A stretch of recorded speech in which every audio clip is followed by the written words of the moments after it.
When the Chernobyl power plant exploded in 1986, people said there was a huge glowing column of all the colours under the sun above the stricken reactor. That set me thinking, what if we could see all nuclear radiation somehow? And that provided the inspiration for the following story. This story is a bit longer than my usual stories. I considered chopping it into two halves, but it's kind of a slow burner where I spend a long time setting the stage for the hopefully more exciting second half. So if I'd split it up, I'd be left with a boring half and an exciting half, and that's probably no good.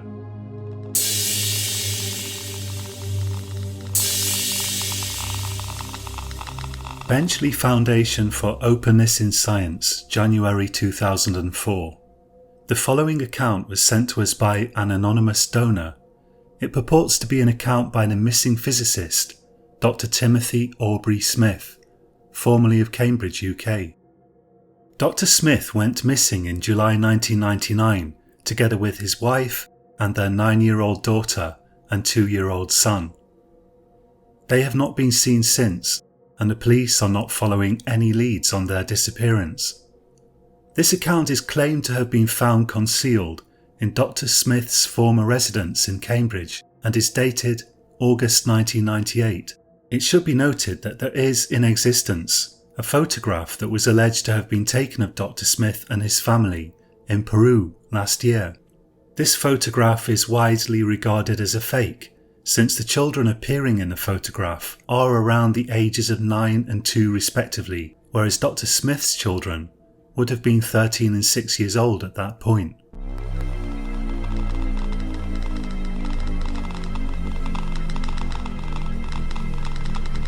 The only way this document will ever reach you is if I've gone missing. If I'm missing, the most likely reason is that I've been shot. I don't believe in secrets, not when it comes to technology. Why not let everyone know everything and let the chips fall where they may? That's what I've always believed, but my employers definitely don't agree. As an undergraduate, I studied theoretical physics at Cambridge. Then I managed to do a 90-degree turn, and I completed a PhD in nuclear chemistry. I knew the substance inside out, because I had helped develop it. I don't believe I'm overstating the case if I say that without me, it probably wouldn't exist at all. You're obviously going to wonder why we called it M25. That was a kind of inside joke. You see, there's an enormous outer ring road around London that's notorious for its traffic jams. Some people call it Britain's biggest car park. The relevant point is that once you get on it, it's not always easy to get off it again. That was the big fear with the substance, and that's why it was supposed to remain a secret. The fear was that once the world started using it out of a perceived necessity, it would never be possible to stop using it, and it would even create the conditions that necessitated its use. Hence the name M25, although we often just called it the gas. I've always thought it a pleasing irony that the original M25, the road, was completed in the same year, 1986, that the disaster occurred at Chernobyl. What was M25? It was a gas, technically a microfine aerosol, but of a very special type. I will outline the technical details in a separate document, but here I will only say that the gas had a highly irregular molecular structure, so irregular that some of us question whether the word molecule was even still applicable. As to its function, M25 had a single simple purpose: to render radioactivity visible. The meltdown of the nuclear power plant at Chernobyl forced people to confront nuclear radiation in a way they never really had done previously, except perhaps at Hiroshima and Nagasaki. More than 600,000 people were involved in the cleanup at Chernobyl, and on top of that, there were a whole bunch of people who went there after the disaster to work, or to simply live illegally inside the exclusion zone. It was well understood that the main problem with the radiation was that you couldn't see it. Imagine two people living illegally in their own houses in the zone. One might live to a ripe old age through pure luck, while the other might die horribly after a year, simply because he happened to somehow get a single, highly radioactive particle stuck in his shoe. Geiger counters were obviously a massive help, but the problem was you couldn't be checking everything all the time. By the time you decided to check yourself all over with a Geiger counter, you might already have absorbed a deadly dose of nuclear radiation. Worse still, you might have eaten a tiny clump of some isotope that would spend the next decade patiently eating its way through your bones. That's why they assigned us to develop M25. If people could see the radiation, they could avoid it. That would eliminate the most frightening aspect of nuclear radiation, and also the hardest to deal with, its invisibility. At first we tried to create some substance that would simply glow in the presence of ionizing radiation and could be dispersed in the air without harming health. But it was quickly realised that the information people would get from such a substance wouldn't be detailed enough. For example, you could be exposed to large quantities of alpha radiation, but as long as the source remained outside your body, it wouldn't get through your skin. Gamma rays were a whole other kettle of fish. They would go through you like a knife through butter. Then there was the issue of isotopes. Some isotopes like strontium-90 and cesium-137 would get into your body and stay there, exposing you to radiation for the rest of your life. Others quickly pass through. Some, like iodine-131, wouldn't last long, but they could do a lot of damage in a short time due to the way the body handles them. After years of work, we came up with the solution we called M25. M25 was colour-coded. It glowed different colours in the presence of different isotopes and different forms of radiation. Violet was the most dangerous. That meant stay away. The least dangerous was red. That indicated radiation of a sort probably not life-threatening, unless you were exposed to it for a long time. In between we had all the colours of the rainbow. Some isotopes would make the gas sparkle in multiple different colours, indicating various types of threat. In the end, we had something which we thought could enable people to live with relative safety in a nuclear exclusion zone. That was when the philosophers and politicians started to get seriously involved. They argued that if people had access to M25, they would start to see nuclear radiation as less dangerous than it actually is, and that would actually increase the chances of nuclear wars and unsafe power plant practices. They probably had a point. This was the origin of the huge secrecy around M25. We weren't allowed to tell anyone about it. The threats that were made to us if we did tell anyone escalated from spending some time in prison to being summarily executed. The British authorities can't officially execute Britain's own citizens, but believe me, if they want someone dead, that person dies just the same. Some kind of secret deal was made with the Ukraine, and we were told to field test M25 in the Chernobyl exclusion zone for a day and a night. That test went very well. One unexpected surprise was that the effects of the radiation on the gas actually in the field were astonishingly beautiful, but I'll explain more about that later. When the bigwigs saw the footage, they were honestly concerned that people might actually want to strew radioactive debris around if they got hold of the gas, just to see the beautiful colours it created. After that, nothing much happened for several years. I was reassigned, and I was only called back once to work on a minor test of the gas, when a reactor developed some problems in Germany. Then, in 1996, all hell broke loose. We were told problems had developed at an experimental reactor in Russia. To be more precise, somewhere near the freezing northern port city of Arkhangelsk. The twist was, the reactor didn't officially exist at all, and was located in a town that also didn't officially exist, with the cryptic name of S14. S14 had been built by Stalin in Soviet times. Most of those secret cities were opened up when the USSR fell, but for some reason S14 was an exception and had remained secret even after Russia's political system had completely changed.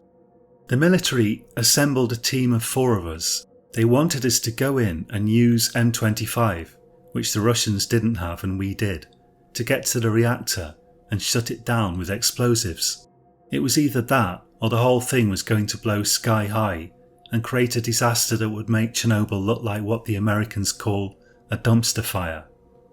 At least that's what they told us. The reactor was some kind of highly secret joint collaboration between us Brits, the Americans and the Russians. Aside from myself, we had Martin Perry, a nuclear scientist specialising in nuclear engineering, Peter Reed, a scientist who had actually worked intermittently on the project, and Max Bell, who we were told was a military consultant with a background in handling nuclear emergencies, and that's all we were told about him. Women were never sent on those kinds of jobs. They were believed to be more susceptible to radiation, and there were worries about deformed babies. A more intractable mystery was why our team was all British. The way it looked to me, the whole thing was virtually a suicide mission. The Americans and Russians had despaired of preventing an explosion, and we happened to have developed the only thing that might just save the day, and that was M25. You have to understand, Chernobyl could never have gone off like a nuclear bomb. The fuel was not enriched enough to explode like a bomb. The worst that could have happened would have been a huge gas explosion that scattered debris all over Europe, and that pretty much is what happened, except the Russians managed to contain a lot of the possible after effects of it. This situation in Russia was apparently different. The S-14 reactor was something new and far more dangerous, they said. It had the potential to go off like a bomb, and a large bomb at that. What's worse, it would scatter strontium-90 absolutely everywhere. Why anyone would create such a thing in the first place was beyond me, but it's clear now that there was a lot that we weren't told. The four of us met for the first time in a side room at the Port and Down facility in Wiltshire. None of us had met before, but Clarence Eden Cavendish was there to explain the mission to us, and it turned out we all knew Clarence. What secrets that man doesn't know are probably not worth knowing. Some army colonel I didn't know was hovering in the back, apparently acting as Clarence's projector boy. The entire town was sealed by a perimeter fence, said Clarence, pointing with a long wooden stick at a map projected onto the wall. Unfortunately, all the guards are now dead, and as things stand at this moment, anyone could walk in with a pair of wire cutters. Next slide if you please, Colonel. The Colonel pressed a button somewhere, and a photo of a checkpoint came up, taken from outside the town. We all drew a sharp intake of breath. The entire checkpoint was strewn with dead Russian soldiers. The entire area is extremely radioactive. You will of course be wearing heavy protection, but if you aren't in and out in under an hour, you will undoubtedly be joining these gentlemen in swiftly exiting the stage. He paused for effect in that theatrical way that he had. Then he added, by which I mean dying in intense pain. He forced a smile, watching our reactions like a hawk. Next slide, he said. This is what you will see once you are past the checkpoint. The projector showed yet more bodies, dead birds and crashed cars. Aside from those, that particular part of the town looked quite nice. I guessed that was where the most senior scientists had lived. As Clarence flicked through the slides, we saw that the part of town closer to the reactor was a grey brutalist nightmare, somewhat similar to Magnitogorsk, but even far uglier and with fewer residential buildings. Most of the buildings looked like factories of some kind. Everywhere there were dead people, dead birds, and a handful of dead dogs and cats. After showing us a bunch of slides of the approach to the reactor, he said, "The following information is highly classified. If you tell anyone what you are about to see in these slides, you will be shot." He actually used the word shot. Martin, Peter and I looked at each other uneasily, half amused, half disturbed. Max's expression didn't change. He only nodded slowly, as if he thought extrajudicial shootings perfectly reasonable and only to be expected. The next set of slides showed the interior of the reactor building and illustrated exactly what we had to do when we got there.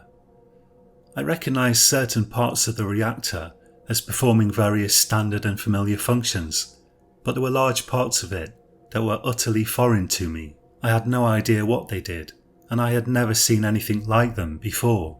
Perhaps most striking of all was a metal chamber with a door, perched directly on top of the reactor column. I really had no idea what they might have done with that, unless the Soviets shoved dissidents in there to see what happened to them. Clarence had a bunch of further slides illustrating the reactor when it was still operating. Frankly, it looked terrifying. I had never seen a reactor quite like that. At the end, when he asked us if we had any questions, I said, "What the hell is it? I mean, what's the purpose of it?" "That, gentlemen," he said, "is the one question you must never ask. Are there any more questions?" None of us had more questions. "You must understand," Clarence continued, "no conventional explosion has taken place. The reactor entered a certain mode of operation that sprayed the town with devastating particle beams. You will find the entire area extremely radioactive, but completely intact." I was beginning to see why they didn't want anyone to know about it. A device that could kill everyone in the town and yet leave every single building standing. That must be a kind of holy grail in certain military circles. Neutron bombs are supposed to be able to do that, but they still produce massive explosions and level everything for miles around. The next day I said goodbye to my wife and my daughter. My daughter was only 5 years old, and she didn't understand where I was going or why. But then, neither did my wife, and neither did I. I've never been a member of any army. Huge pressure was brought to bear on me. They made it sound like millions of people would die if I didn't volunteer. They said I was the only person who could do the job, and they were ready to stump up £500,000 if I did do it. If I were to die in the effort, my family would get the money, plus a pension. I sensed there would be severe repercussions for myself, and perhaps even my family, if I didn't do it. They had people who were very good at conveying those kinds of ideas without actually saying very much explicitly. And so I volunteered. The next day we were flown to Arkhangelsk on a military jet. That sounds a lot better than it is. We spent the entire 6-hour trip sitting on hard benches in the aeronautical equivalent of the back of a van. "So you're the guy who invented M25, said Martin, somewhere over Russia. Martin was a typical engineer, or at least typical of the kinds of engineers I knew. He was affable, strong-looking, but definitely not tough. My understanding was that he was with the army and wasn't given much choice about joining our mission. "I'm only one of many," I said. "At least 30 people have worked on it directly." "Will it really protect us?" he said. "I feel like we might be on a suicide mission here." You and me both, I thought, but instead of that I said, "I don't know. It will enable us to avoid radiation when it's possible to avoid it. It won't always be possible to avoid it." Martin chuckled to himself. "Oh well," he said. "If not us, then who, eh? So what happened to the other 29 guys from your team? They were washing their hair this week?" "They either didn't have the right experience or they were too old," I replied. "At least that's what they told me." "What is this thing anyway?" said Martin. "It's a reactor or it isn't a reactor. I don't understand all the secrecy." "Peter, you've worked on it," I said. "What is it?" Peter was older than the rest of us, about 35, and looked like he'd been around the block a bit. He had a thin stubble that was already turning white in places. "I would tell you, but they'd shoot me," said Peter. "Seriously?" said Martin. Peter smiled.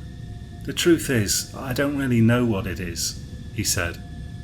"The bit I worked on produced a neutron flux from fuel rods. I don't know what the rest of it does, and if I did, I wouldn't tell you." Max sat silently, staring ahead blankly. He was the only one of the three of them that I didn't really trust. He was one of those guys who never smiled for a start, and that always unnerves me. He looked like he spent his spare time hefting weights and running marathons with a 30-kilo backpack. "How about you, Max?" I said. "What do you think they were up to down there?" Max had a head the size of a dustbin, and he moved it ponderously to face me. "It's none of our business," he said. "We're just here to do a job. Let's focus on that." "Sure," I said, wishing I hadn't spoken to him. After that, we lapsed into silence. We landed at a military base in Arkhangelsk. We had the rest of the day to revise our mission, then some soldiers were going to drive us into the 50-kilometre exclusion zone. The next day we started early. The countryside around there was flat and monotonous. The ground was already frosted in the morning, and I could see my breath in the air. I'd largely managed to push the risks we were taking to the back of my mind, but on the long drive to S14, I began to feel viscerally apprehensive. In the best case, I'd be back home in a couple of days, with £500,000 sterling danger money in my bank account. In the worst case, well, the worst case didn't really bear thinking about. The edge of the exclusion zone was buzzing with activity, soldiers everywhere. Whatever was happening in S14, it was clearly being taken very seriously.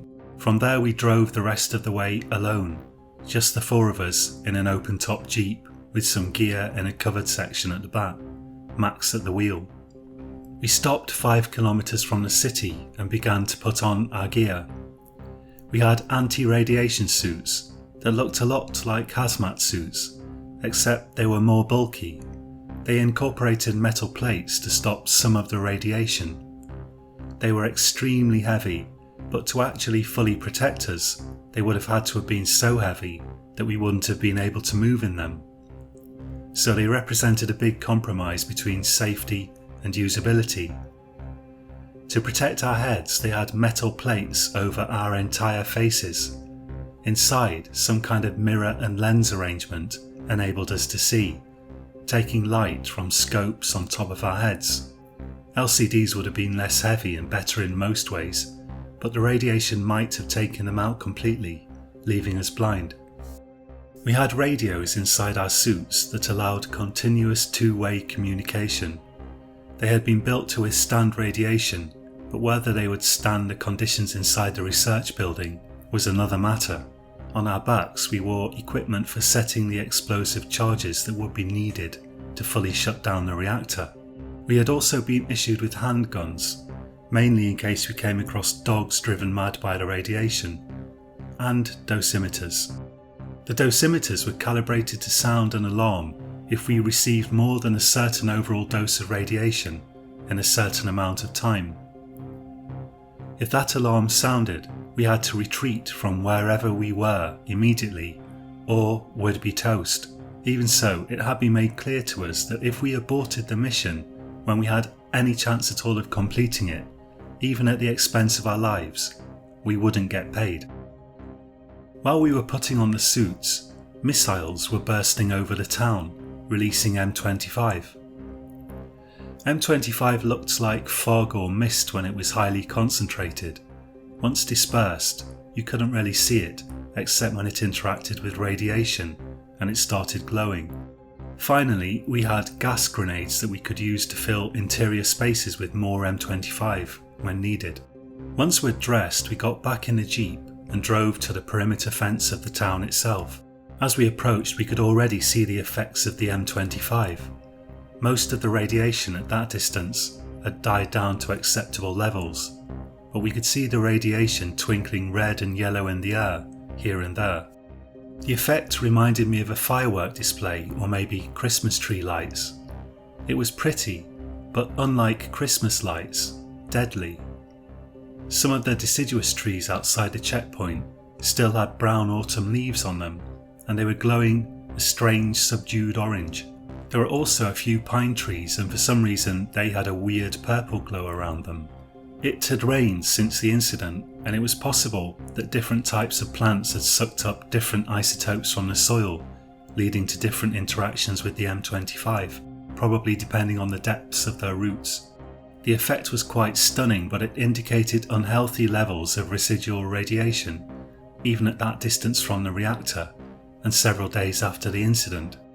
The checkpoint was still strewn with the same dead soldiers we'd already seen on Clarence's slides.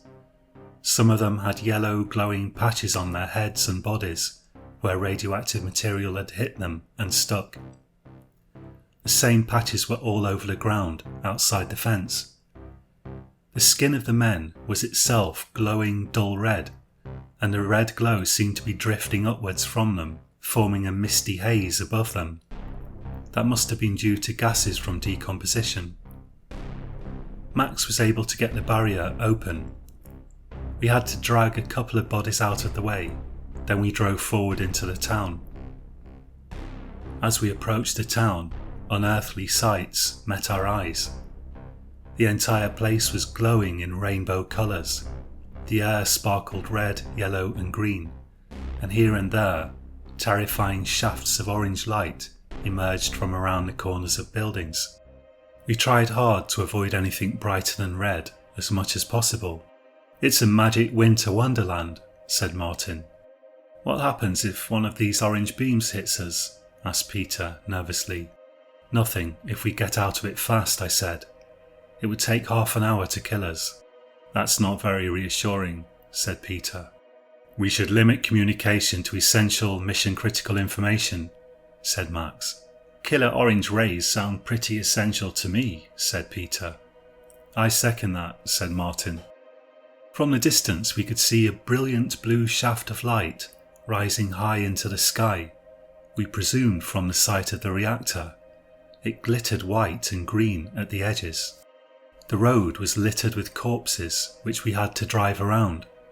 At one point we passed an open-top jeep quite similar to ours, except the occupants were all dead, blackened, bloated faces radiating yellow light. A tree-lined street was now lined only with blackened dead trees glowing orange, and here and there a twinkling red and green haze hung over patches of yellow grass. In some places, the edges of the road glowed bright green, where icy rain had washed radioactive material into the gutters. Increasingly we started to see specks of a black substance littering the area, projecting bright white light in curious beams and even arcs, the edges twinkling in all the colours of the rainbow like a firework display. I don't know what the stuff was. Probably it came from one of the reactor cooling towers or some chimney. Finally we saw the reactor building. We had been told it was largely intact, but the top had blown off completely. The eerie blue shaft of light projected directly upwards from somewhere in the middle of the reactor, fading into a multitude of different sparkling colours above about 200 metres, where the M25 ran out. "We're never going to get in there without dying," said Martin. "The reactor is in the basement," said Peter. "We need to get into the level below that. The override controls are down there. It should be relatively free from radiation. The room is lined with lead." About 100 metres from the reactor was the entrance to a tunnel that led to the emergency control room underneath the reactor. We removed the steel cover and climbed down. The M25 hadn't fully filled the tunnel, so we threw down a gas grenade. The entire tunnel lit up in an unearthly golden yellow.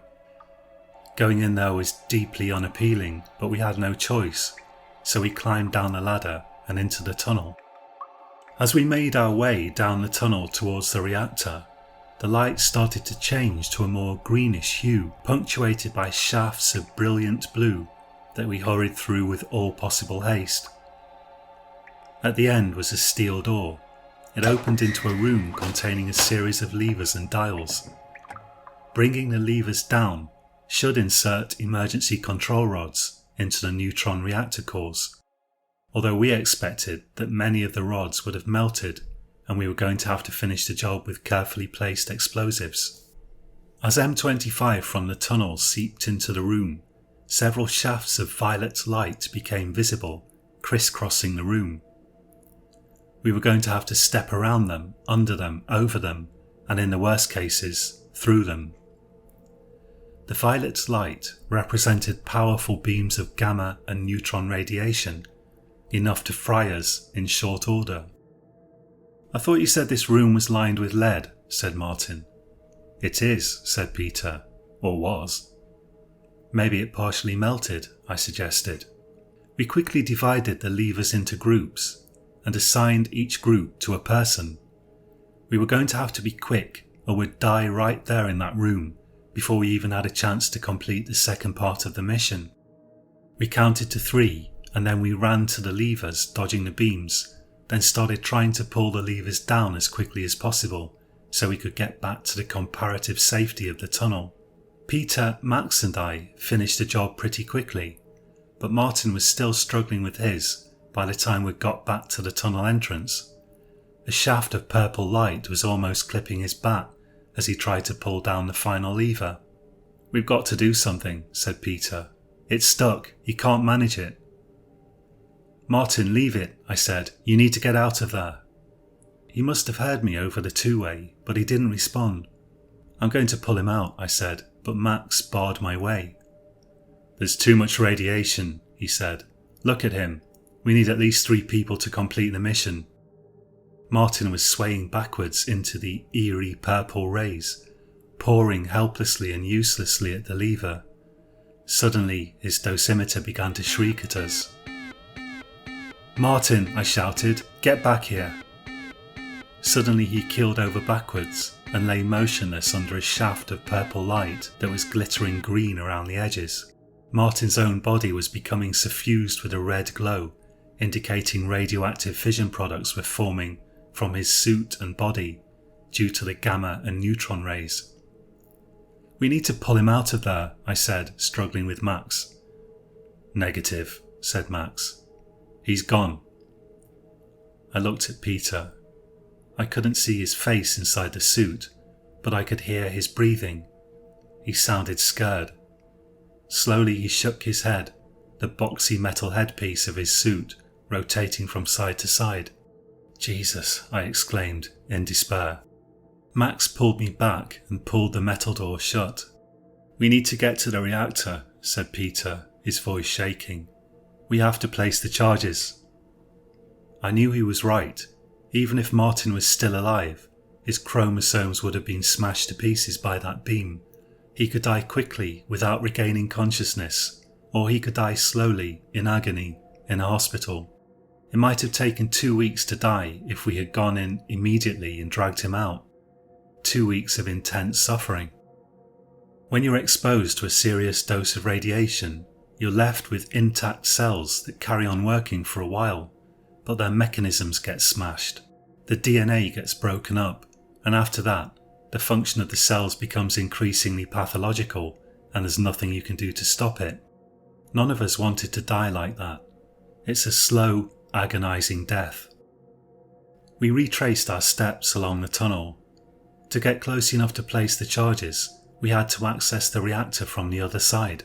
We emerged from the tunnel and began to move around the edge of the buildings as fast as we could in our bulky suits. Everywhere we saw strange glows, almost like blurry efflorescences, weird arcs that came and went, and creepy rays that almost resembled disco lasers, only they were generally far thicker. Without the M25 we would have run into them all continually, and would probably already be in the middle stages of radiation sickness. At the other side of the building was the main entrance. It was suffused with a yellow glow. How long can we spend in there? Said Peter. 10 minutes, if you want to live, I said. Better 5. Even standing where we were, outside the door, we would receive a fatal dose of radiation within an hour or less, even with our suits for protection. After catching our breath, we ran in. My legs were burning from the strain of supporting the suit, and I was starting to feel nauseous. Peter led us down a long, narrow corridor until we reached a steel door with warning signs all over it. Max and Peter hauled it open while I threw in an M25 grenade. Then they slammed it shut as quickly as possible, and we waited for the gas to fill the room. Tim, you take the left, said Max. Peter, take the right. I'll take the far side. 5 seconds for rec. We hauled the door open again. The entire reactor hall was glowing bright greenish blue. For 5 seconds we tried to spot the worst bits, the violet rays and ominous white glowing clouds. The worst thing was, there were violet arcs that kept flickering unpredictably around the central column in a wide circle. Perhaps the nearest thing I can compare them to is if you've ever seen one of those toy plasma spheres that's slightly broken. Sometimes they flicker weirdly like that. I knew that if we got caught in one of those arcs for more than about half a second, that would be the end of us. We took all this in, shaking and trembling. Then we ran for it. The reactor was a vast green column, most of it below the level of the ground. We each had a telescopic pole hooked to our backs, and the task was to use it to fix a magnetic charge to the reactor column just above the ground level. I managed to find an area where the radiation looked like something I might survive for a minute and slid the pole off my back, unhooked the explosive charge from my belt and attached it to the pole. All this was the work of seconds. We had practiced these movements for hours. Then I pushed the charge towards the column. I could feel a strong metallic tingling in my mouth, and somehow I couldn't quite see properly. I had the feeling that some of the weird flashes I could see were actually occurring inside my eyes. As the charge approached the column and I fished about trying to get it to latch, a weird structure on top of the column caught my attention. The same metal chamber that I had seen in Clarence's slides. A short horizontal metal walkway led up to it. It had a door and a ton of wires and tubes connected to it. I couldn't really imagine the purpose of it. Was it possible they put things inside it to see how the reactor affected them? But why did a capsule have such an appearance of importance? It looked as though they had designed the whole reactor around the capsule. The charge sprung to a metal support with a resounding clank, and I dropped the rod into the reactor well and bolted for the corridor. Peter was directly in front of me. I expected him to hold the door open, but instead he pulled it shut. I yanked the door and shouted to him on our radio communicator, not really expecting the signal to get through, but somehow it did. It must have bounced around the massive door. "Peter, the door's locked. Open it," I said. The radio crackled. "Sorry, Tim," came the reply. "The fewer people see the experiment, the better," he said. "What?" I said. "Open the damn door." I censored my speech a bit. The fact is I was hurling strings of the vilest epithets I could come up with at him. "Open the door, Peter," said Max, coming up behind me. But after that, we only heard crackling. I pulled at the handle, almost jumping on it to try to get it to turn, but there was no opening it. "It's locked," said Max. "We're not getting out that way." "Why would he do this?" I said. "Never mind," said Max. "How long have we got?" "In here," I said. 10 minutes tops. We'll be dead long before the charges blow." As I spoke, a huge violet arc rose out of the reactor, flickering like the picture of a broken television. I knew that if that thing hit us, it would be all over. I could hear Max wheezing on the radio. He wasn't doing well. He'd picked the hardest task for himself at the far side of the column. "The capsule," he said, his voice thick and raspy. "The what?" I said. "Go," said Max, and he started pushing me towards the reactor column. At that point I thought Max must be planning to kill both of us swiftly, but it was either that or die slowly, so I went along with it. As we neared the reactor column, a brilliant violet arc flashed in front of us and hung there flickering, then disappeared. We stopped in our tracks. Then it appeared again, then disappeared again. "We have to get into the capsule on the reactor column," said Max. "It's our only chance." "Our only chance for what?" I said wildly. "We'll die in there." "Trust me," said Max. We ran towards the metal chamber, but the violet arc flashed up almost directly on us, but slightly behind me as we ran. I was pretty sure it had caught Max. On the walkway, Max pushed me aside and yanked open the capsule door and then physically pushed me inside. At that moment there was a huge violet flash and Max seemed to freeze. then fall over backwards. His dosimeter was beeping wildly. His head fell directly into a blaze of flickering violet, and his helmet began to glow yellow. It was over for him, and I knew it would probably be over for me pretty soon. I pulled the capsule door shut. On the inside, the door had a lever to lock it shut, so I locked it. On the wall of the capsule, there was a glowing red push button with a transparent plastic cover. Underneath it was text in Russian and English. The English text said, "Transmit." I don't know why, but I flipped up the cover and pressed the button.